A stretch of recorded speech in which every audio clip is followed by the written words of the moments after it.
जब कुरान भूल गई तो क्या हुआ? एक लड़की जिसने कुरान हिफ्ज किया था, जिसे लोग हाफिजा कहते थे, क्या हुआ जब वह दुनिया छोड़ गई?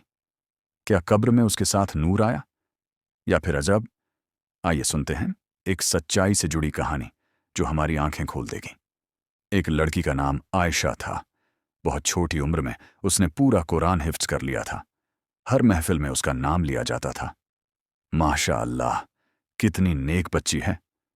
उसके माँ बाप बहुत खुश थे। लेकिन जैसे जैसे आयशा बड़ी हुई, दुनिया की रंगीनियों में पड़ गई। मोबाइल, सोशल मीडिया, गाने, फैशन, सब उसकी जिंदगी का हिस्सा बन गए। कुरान पीछे छूट गया। न तिलावत, न दोहराई, न नमाज। माँ कहती थी, बेटी तूने अल्लाह का कलाम याद किया है, भूल मत जाना। वो कहती, अम्मी अभी बहुत टाइम है, शादी के बाद संभाल लूंगी। कभी कुरान कवर में रहता, कभी अलमारी में बंद। एक दिन आयशा का एक्सीडेंट हो गया। उम्र सिर्फ 21 साल।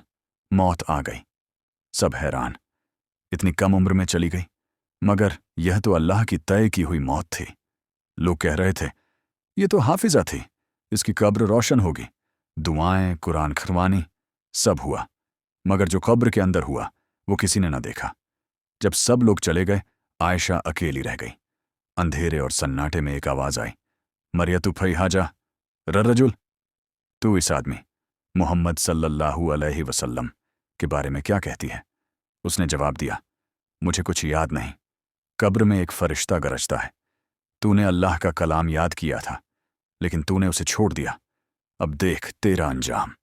कुरान की रोशनी उसकी कब्र से निकल गई। जमीन सख्त हो गई। कब्र में सांप, बिच्छू, आग के लपटें, हर दर्दनाक मंजर उसके गुनाहों की गवाही दे रहा था। वो चिल्ला रही थी, या अल्लाह मुझे एक मौका और दे दे। लेकिन दरवाजे बंद हो चुके थे। आयशा की रूह रो रही थी, मैंने कुरान को भुला दिया, अल्लाह मुझे माफ कर। मगर अब न आंखों के आंसू काम आए, न पछतावे। ऐ सुनने वाले, अगर तूने कुरान को पढ़ा है, याद किया है, तो उसे छोड़ मत। अगर भूल गया है तो आज ही तौबा कर, क्योंकि जो कुरान को छोड़ देता है उसकी कब्र में अजाब इंतजार करता है।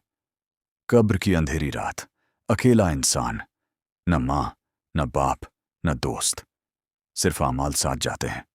अगर तू भी हाफिज है या कुरान पढ़ चुका है तो आज से उसे दोहराना शुरू कर, वरना कहीं तुझसे भी न पूछ लिया जाए, क्या किया तूने अल्लाह के कलाम के साथ। अल्लाह हम सबको बुराई से बचाए और नेक राह पर चलने की तौफीक अता फरमाए। ऐ अल्लाह, हमें गुनाहों से बचा, हमें कुरान से जोड़ दे, हमें नेक राह पर चला और कब्र के अजाब से महफूज फरमा। आमीन या रब।